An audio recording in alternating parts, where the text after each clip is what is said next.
So I really wanted to do something special since it's Thanksgiving and the Browns don't play till Monday. I wanted to give you a little fun episode, taking a look at past Cleveland Browns teams.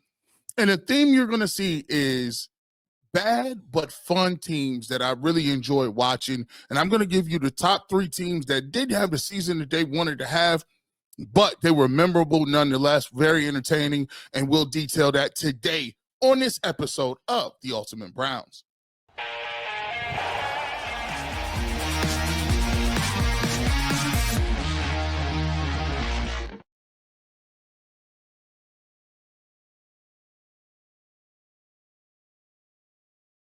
Welcome to the fastest 30 minutes in all of sports. It's your boy G. Bush right here with the Ultimate Browns. Want to wish everybody out there a happy Thanksgiving, happy holidays to you and your loved ones, and be safe out there while you're going to get these presents on Black Friday.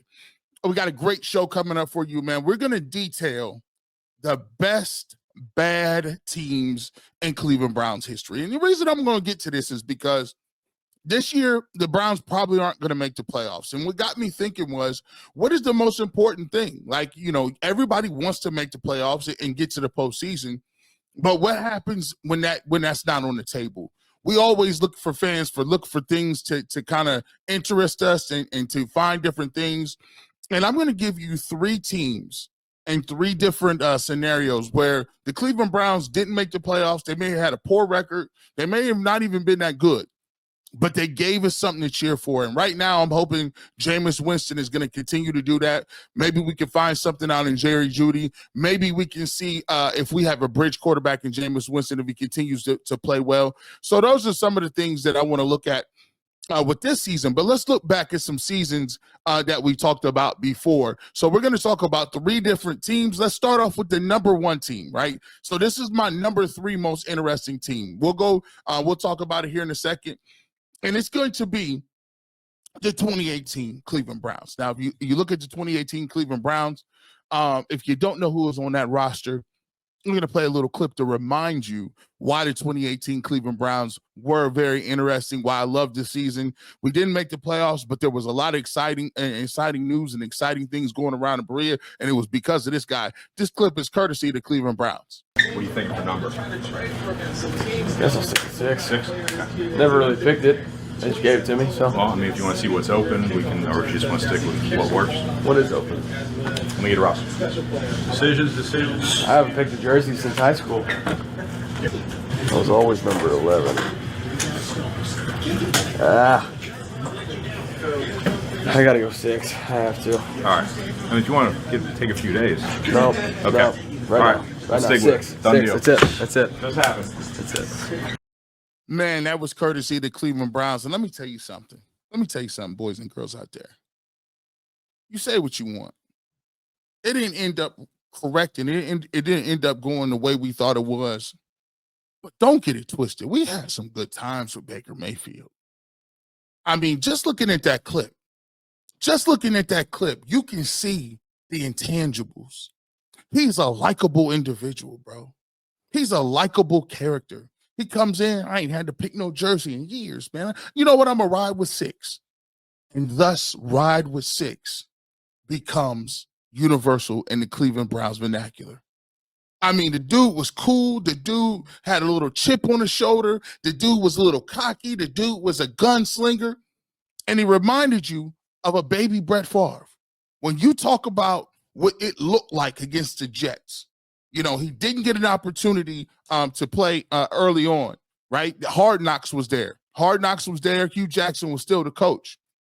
And you look at what he was able to do. Let's take a look at this when in terms of what the stats in the record was. So you take a look at this, and let's put the record up here for you. First game of the season, I think there was a Steelers game in which it was raining, and it was a tie game. So they tied the Steelers, went into overtime, double overtime, and they tied against the Steelers. And I think Denzel Ward had 2 picks in that game. Baker didn't play in that game, by the way. You go to the New Orleans Saints. I think they missed a field goal in that game, and they should have won that football game. They lost 21-18. They missed a field goal late in that. And then you got the New York Jets game. So they win that game 21-17. Baker That's the game the beer coolers opened. Beer coolers open for Baker. He came in. Tyrod Taylor got injured for the season, and Baker kind of really took over the reins from there. They win a game against the Jets. The Oakland Raiders game was a tough game because I looked at it, and we remember that Oakland Raiders game, we got cheated on a 4th down call, in that where it was a spot call of whether we had a first down or not. And the exciting thing about this game was we see the emergence of one Nicholas Chubb. I think Chubb had a crazy game that game. I think he broke 2 long runs against the Raiders. And you look at Carlos Hyde was the back before that. So by the time you get to the Baltimore Ravens game in later on in the season, which was in week 5, you had Baker Mayfield starting the rest of the way out. You also had Nick Chubb starting the rest of the way out. He has a great game against the Raiders, and now we're looking around and like, man, we might got something here. Browns win the next game 12-9. They're 2-1, going throughout the rest of the season. So we see that game, and then they run off a long stretch of L's, and I believe this is where Hue Jackson gets let go. So they lose the next 4 games. They let him go. And then you start to see at the end of that season, this is where you get interim head coach Freddie Kitchens started running the offense, and you had Greg Williams, who started was the head coach of the team. He was the defensive coordinator. So what you had is Freddie Kitchens, and Freddie Kitchens goes 5-3 down the back stretch. You look. They take an L to the Kansas City Chiefs. So you look at it at the time where they played the Steelers, they played at the Pittsburgh. They lose that game. After the Pittsburgh game, Hue Jackson, Todd Haley, deuces. Fire both of them. The Browns come back, lose the game 37-21 against Patrick Mahomes in the Kansas City Chiefs. Then you come and you get ready to go. You're 3-6-1 at that point in time, and you're getting ready to play the Atlanta Falcons. You win that game 28-16. You get a bye week. You come back and you beat the Cincinnati Ravens. You get the dub there. You end up losing to the Houston Texans, which was kind of tough. And I remember that game because I think Deshaun Watson was playing at that time. This was Deshaun Watson was doing his thing. And then you get a dub against Carolina. You get a win against the Denver Broncos, get another win against the Cincinnati Bengals. And then the last game of the year against the Baltimore Ravens, they needed something to happen where at the end of the year, they needed Pittsburgh to win a game. And they needed to win. I think it was a combination of either one or the other, but they played Baltimore. This game ended up going into a little bit of a close game. And you take a look, and I remember Baker Mayfield have an opportunity to win that game with a drive down late. Jarvis Landry was making some big catches, and basically they end up losing that game 26-24. It was a close game. They ended the season at 7-8-1. You look at them on the trajectory. I think they went 5-3 with Greg Williams. The next year, Freddie Kitchens ends up taking over that squad. He was the offensive coordinator at the time. He takes over the team, and in 2019, that's when they got Odell Beckham Jr. That's when Baker was coming back and all those good things. And they had a nightmare season the next year with Freddie Kitchens. Eventually, that got Dorsey fired. But this year, I thought was so interesting because if you take a look at what they were doing that year, they basically had the foundation laid. They had the foundation laid. You had a Myles Garrett. You had Baker Mayfield. You had Nick Chubb. You had Denzel Ward. And you started to see with even a coaching change, you started to see some of these rookies doing something. You saw what you needed from Baker Mayfield. Let's take a look at some of the stats that year. So Baker Mayfield, this was during the rookie season, didn't play the first 2 seasons. He ends up with 3,700 yards passing, 27 touchdowns. He had the 14 interceptions, but this is when he broke the rookie record. You see what he was able to do. He played all of the games except for 2. Came in for Tyrod Taylor in that Jets game. Obviously, that was the game where everybody remembers. Take a look at this. Nick Chubb didn't play into the Raiders game, right? He only starts 9 games that year, and Nick Chubb has almost 1,000 yards, 996 yards on the ground, 8 touchdowns as well. That year, Jarvis Landry, he was the top receiver. You look at what Jarvis Landry was able to do. He had almost 1,000 yards, 976 yards, 4 touchdowns that year. And you look at what Baker Mayfield was able to do too. So, they had a nice little nucleus of guys that were playing. They had some guys that were showing you something.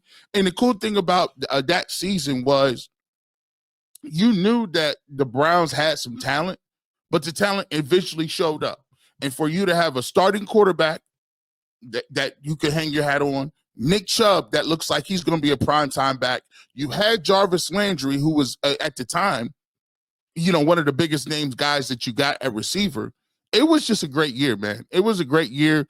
You saw the way Baker Mayfield was acting. You saw how he was moving. So at that point in time, I think it's a little bit of a revisionist history here a little bit, but people forget how electric the city was when Baker was first moving. Right now, there's you got to go back and kind of check it a little bit. And that's why I like doing some of these pieces, because when you go back and you look at it, you could put perspective on it and say, wow, we thought we was really doing something, and the Browns' future looked extremely bright at 7-8-1. Look at the games you lost the last game of the season by 2 at Baltimore. You actually had a chance to make the playoffs going late into that season. And I remember doing blogs at that time in my basement.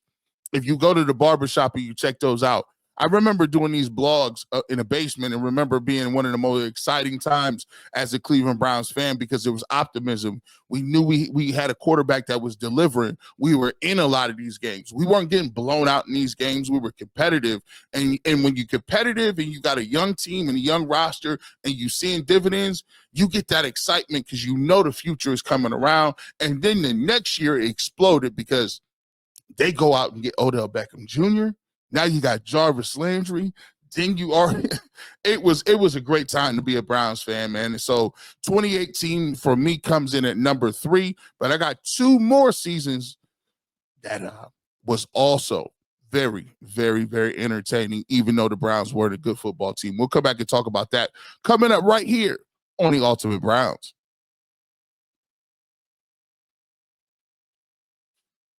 Well, we don't only give you Browns content on the channel. We give you everything Cleveland. Check out the Ultimate Cavaliers, Jason Lloyd, Mikey McNuggets, bringing you the best Cavaliers content on the net. Cavs a 17-2 start. Coming up this week, we got the Falcons. Coming up this week, we also, on Sunday, got the Celtics, and it looks like this team is going to be ready to go come playoff time. Make sure you check out Ultimate Cavaliers. It's the one-stop shop for everything Cleveland Cavaliers. Also, make sure you checking out the Ultimate 216. Shout out to my brother Earl the Pearl. He just made a big-time announcement. He has new co-host, Cecil Shorts. Yes, the former Houston Texan, the former Jacksonville Jaguar, and Cleveland native is going to be his co-host moving forward. So big news over there on Ultimate 216. Shout out to him. Make sure you subscribe to the UCSS network so you get all of this content, and you get notified exactly when we drop all of our content. Welcome back to the fastest 30 minutes in sports. It's your boy G Bush.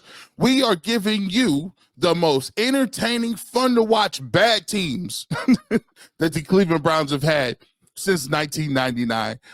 If you missed it earlier, I talked about at number 3, 2018 Baker Mayfield's rookie year, how fun of a team that was able to watch, especially at the end of the year when they had Greg Williams. Let's get into number 2, and we're going to get into the 2010 Peyton Hillis Madden cover year for the Cleveland Browns. If you remember, Peyton Hillis came onto the scene. Eric Mangini was the head coach, and Peyton Hillis came onto the scene like a monster. He really turned the city out. I remember watching the 2 games against the New Orleans Saints. I remember watching the game against Bill Belichick and the Patriots. They win those 2 games. I remember that game against the Jets where they pushed them to the overtime. And by the way, those Jets were, I think, went to the AFC Championship game that year. So the Jets were pretty good back then. So let's take a look at down memory lane. This is courtesy of NFL Throwback. And this is the rise of Peyton Hillis and how he went from no-name gangster to the cover of Madden. The cover shoot was overly done. You know, they set up this big display right in downtown square in New York. And you had thousands upon thousands of people walking by while you're doing the shoot. You know, I'm in this football uniform and people are just looking at you, taking pictures. And once the game did come out, they're saying, who's this guy? You know, Cleveland Brown, white running back, who's this guy? It was like the perfect storm coming into Cleveland. You know, it seemed like they're in a rebuilding process. I introduced the head coach of the Cleveland Browns, Eric Mangini. Honestly, to this day, Coach Mangini was the one guy that probably had the most faith in me. I was not ever going to let somebody tackle me one-on-one or somebody bring me down. Hillis picks up about 4 yards on the carry. People from Madden went on ESPN and went on their website and said, you know, we're going to pick the best player off of each team and we're going to pick the Madden cover that way, so we give everybody a fair shake. And at that point, Browns kind of rallied behind because they looked at the season I had. They showed their love for me. 32 guys. Every time that I would see myself against somebody, I was like, well, I'm not going to win that. And then you would win, and you would keep winning, and then you would get to somebody like Aaron Rodgers, or you get somebody like Matt Ryan. I was like, how do I win this? There's no way I'll win this unless by the Cleveland Browns and all their fans.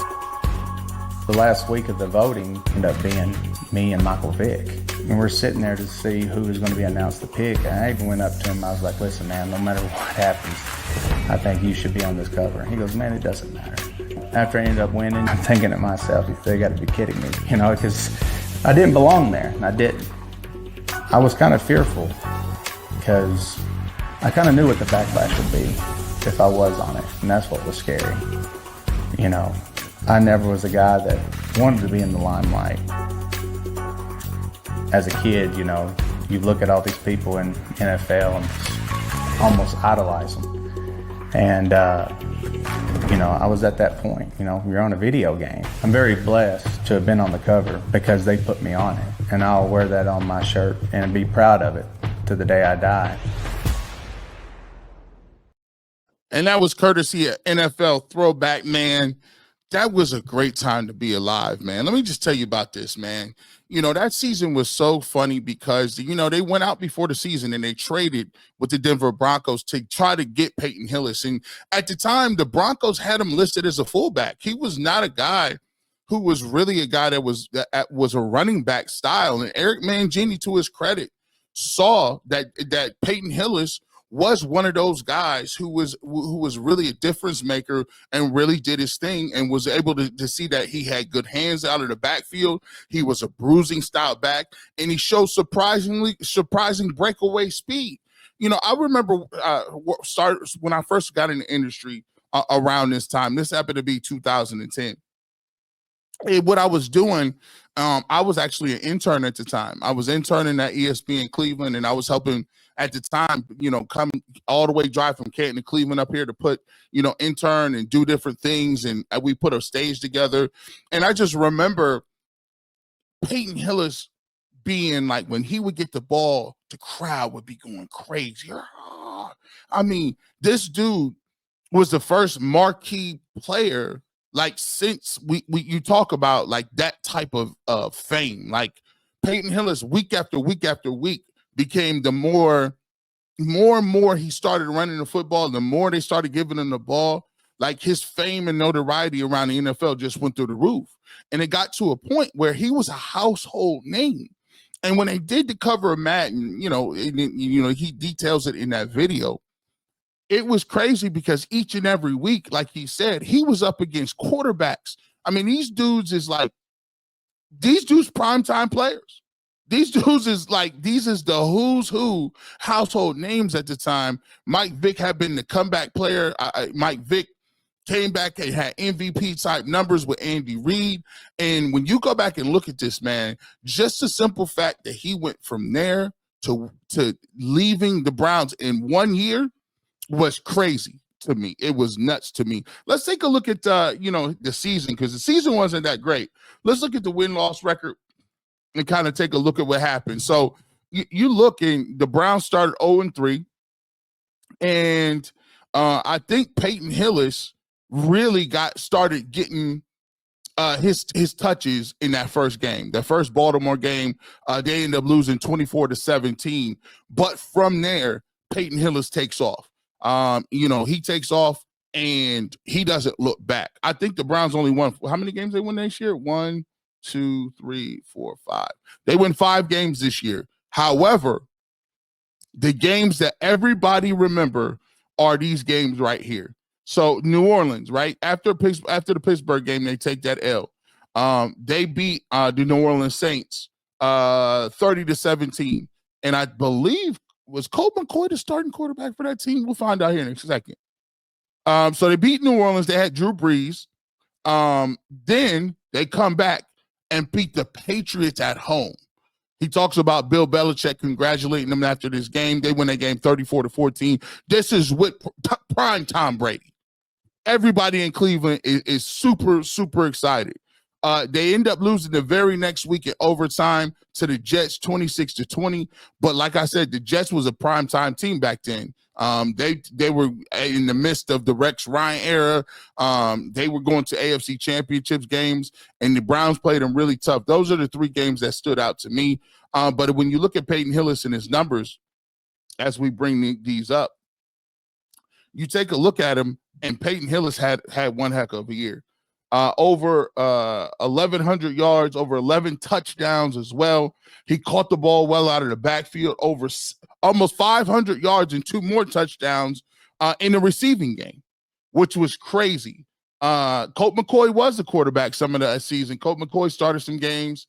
Jake Delhomme, Seneca Wallace played some games at quarterback. Josh Cribbs is at Wildcat. But you take a look at what Peyton Hillis was able to do at that time. He didn't even play all the games, right? He only started 14 games that year, and he ends up on the Madden cover. So, to me, I thought that when you looked at Peyton Hillis, he was, if you looked at the Madden cover and you took a look at everything that he looked like and how he looked, 3 anomalies stand out. He was one of the biggest running backs we've ever seen. He was like he said, a white running back, and a bruiser at that. But he had a rare ability to have speed. He had the rare ability to catch the ball out of the backfield. And he had a unique running style. He was one of the first people with the face mask. He had a 40, like that face mask that he had was unique. I don't think anybody else had that face mask but him. And on top of that, he was number 40. That's a fullback number. He had the spat on, and he was a country guy. I remember him down there running the Wild Hog at Arkansas with Darren McFadden. And they had 3 backs down there. And what's the guy it's escaping me. Put the other dude in there. He got drafted by the Cowboys. If you remember what his name was, put it in the comment section below. Also, let me know what your favorite Peyton Hillis trait was. What made you like Peyton Hillis so much? But he got crazy story. If you haven't watched it, go check it out. His real life story. He almost died trying to save his kids. He's saving people that was in a swimming accident. He was also been in a couple movies. Make sure you check that out. It's sad how it ended there. It's a whole crazy thing about a hamstring injury in Cleveland, and they didn't know either whether he's going to play or not. He ends up bouncing around. He went to Kansas City. I think he was with the Giants a little bit. It really never panned out after that. That was his one great year. But the one great year that he had, I'm excited, and I'm privileged to know that I'm a Cleveland Browns fan, and we got to witness it here in Cleveland. We got one more season to go, and I think you guys know where I'm going with it. We got to talk about the 2013 Cleveland Browns, and it was another one-hit wonder, but this time at receiver that takes the cake. We'll come back and talk about it. It's G. Bush here, right here on the Ultimate Cleveland Sports Show, UCSS Network.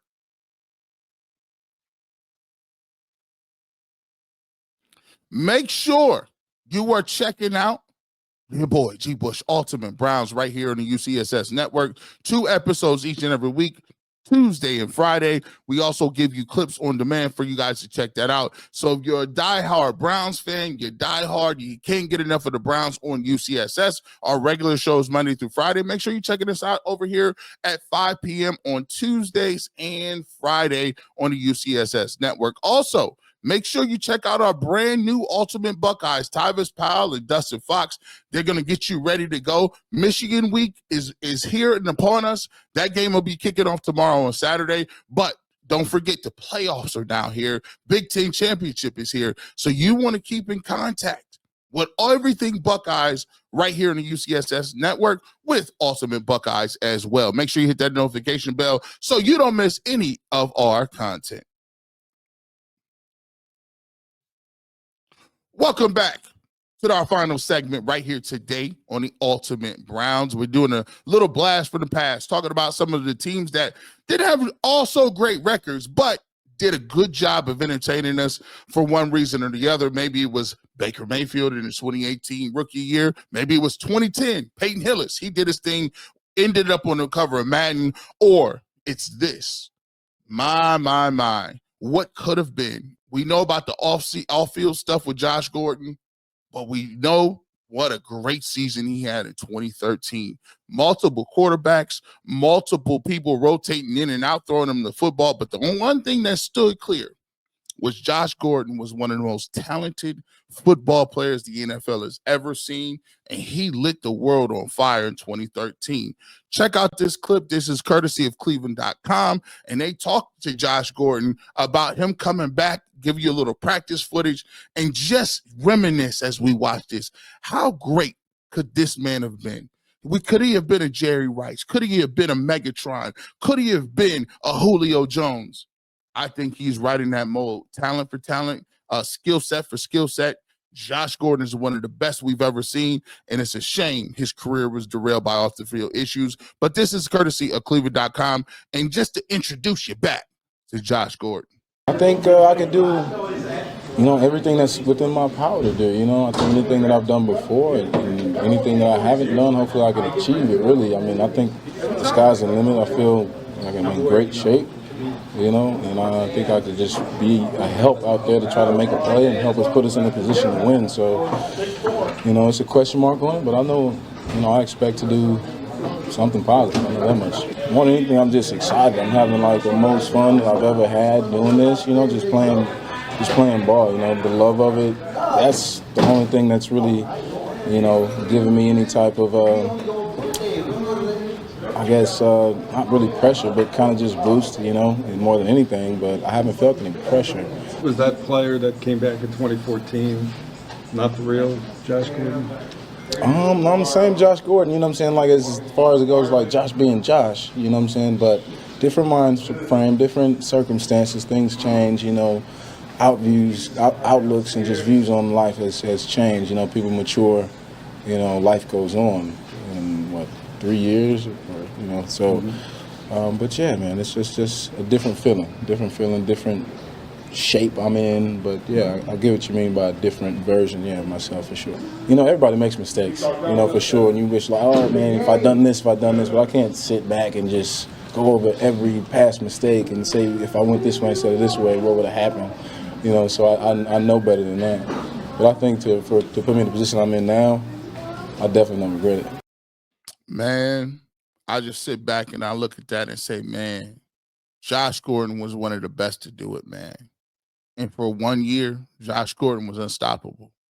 I'll put him up against anybody you want to put him up against. It was the Torrey Host, Isaac Bruce, the Tim Browns. Who else you want to do? Calvin Johnson. Whatever T.O. Randy Moss. And these is rarefied air that I'm talking about. I'm not just talking about regular stuff. Pound for pound. When you go back, you lucky I can't use no highlights on here. You lucky I can't use no highlights on here. Just go back and look at what he was able to do. This man was catching slants. He used to run so fast it looked like he was running sideways. There's only 3 people that I know run sideways like that. And that one of them is Coach Prime in his prime. But Josh Gordon would catch slants and just run away from people. gliding on them, walking on them. He go up and moss you. He can go up and run past you. It looked like he wasn't even really working hard to get to the rock. It was almost impossible to overthrow a guy like Josh Gordon. In 2013, let's take a look at this. Now, mind you, he got suspended for 4 games. He got suspended, wasn't even there. He comes back. Let's talk about this. 1,646 yards. And this is with quarterbacks that wasn't even nice like that. He comes back his first week, 7 catches for 82 yards against the Steelers. Comes back against the Jets, right?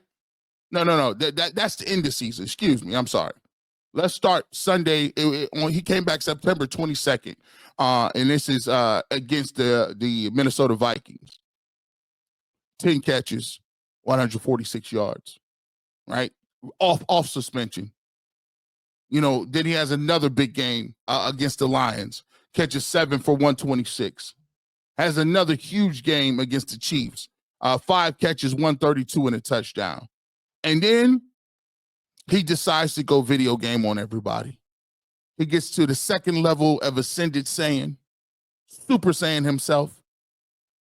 Against the Bengals, 5 catches, 125 and a touchdown. Next week against the Steelers, 14 catches, 237 yards and 1 touchdown. Comes back against Jacksonville, and this is when he became immortal. The game against the Jacksonville Jaguars, where he was running video game numbers on everybody. 10 catches, 261 yards, 2 touchdowns. 237 in one game, then 261 in the next game. Oh, and by the way, some say he fell off a little bit. At New England, 7 catches, 151 and another touchdown. In total, 87 receptions, 1,646 yards, 9 touchdowns, and missed multiple games to start the season. I'm telling you this right now. He's one of the greats to do it. That team that year, they didn't win very many games. What is their record? I mean, let's take a look at the record of this team. That team they won 4 games all year. Cleveland Browns won 4 games, 4-12 that year. And Josh Gordon gave us something to watch every single week.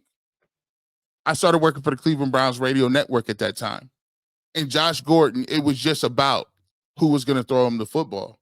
It just was about how many catches he was going to get. We didn't care if they was getting smoked out there. We didn't care if they was losing games. All we knew is that we finally had one of the most electric players in the league, and the Cleveland Browns don't get electric players. I could count about 5 players that's electric. Eric Metcalf, Josh Cribbs, we got OBJ, which he was on the cover. I would have put him up there. He had a little bit of, but we couldn't even get him to rock. So you had Eric Metcalf, slightly when you talk about Jarvis Landry, but we don't get Josh Cribbs is in that list. But we don't get electric players. And it was just cool to see the Cleveland Browns have one of those marquee players. And the way that Josh Gordon's career just ended, it's just a travesty, because you talk to Randy Moss and Terrell Owens and Chad Johnson and all those guys, and they'll bring up in the top 5 who's the most physical, imposing freak of nature you've ever seen, and Josh Gordon's on everybody's list. On everybody's list. And to think that he never even approached those numbers, couldn't even get back on the field for multiple years in a row, and he just retired last year. It's sad because we were robbed to see what kind of numbers and what kind of truly greatness he could have put up. And it's just a shame that he wasn't able to do that. But nonetheless, number one most entertaining season from a bad team to me goes to the 2013 Cleveland Browns and Josh Gordon, the year he played video games on everybody. So now it's 2024. We had Super Bowl expectations. But like anything, the Browns are coming up this Monday, and they're going to have an opportunity on Monday night to play the Denver Broncos. This is another game where I'm looking forward to being entertained, Very entertaining game against the Pittsburgh Steelers last week in the snow. Jameis Winston got the win. Very entertaining game. We got an opportunity to see against the Baltimore Ravens. If Jameis Winston can kind of pull a 2018 Baker Mayfield, Greg Williams type season, I'll take it. Because right now, the cool thing about the Cleveland Browns, at least with Jameis Winston throwing the football, is that they're slightly entertaining. And I'll take an entertaining game if I know that I can't make this to the playoffs and if I know our team is too good to be taken. So these are some of the things that reminded me of that. Hopefully you guys enjoyed this trip down memory lane. Do me a favor.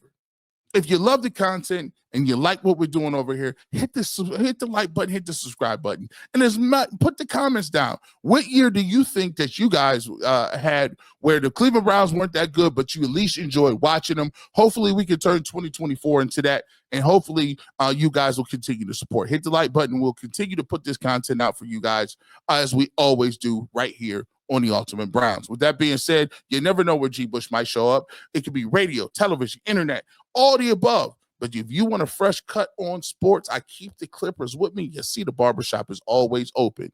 Have a great, great Thanksgiving weekend. Happy Thanksgiving. All the good stuff. Get some good deals out there on Black Friday. Stay safe on the streets. And let's root for the Browns to get a win on Monday night. Have a great weekend. And as always, go Browns.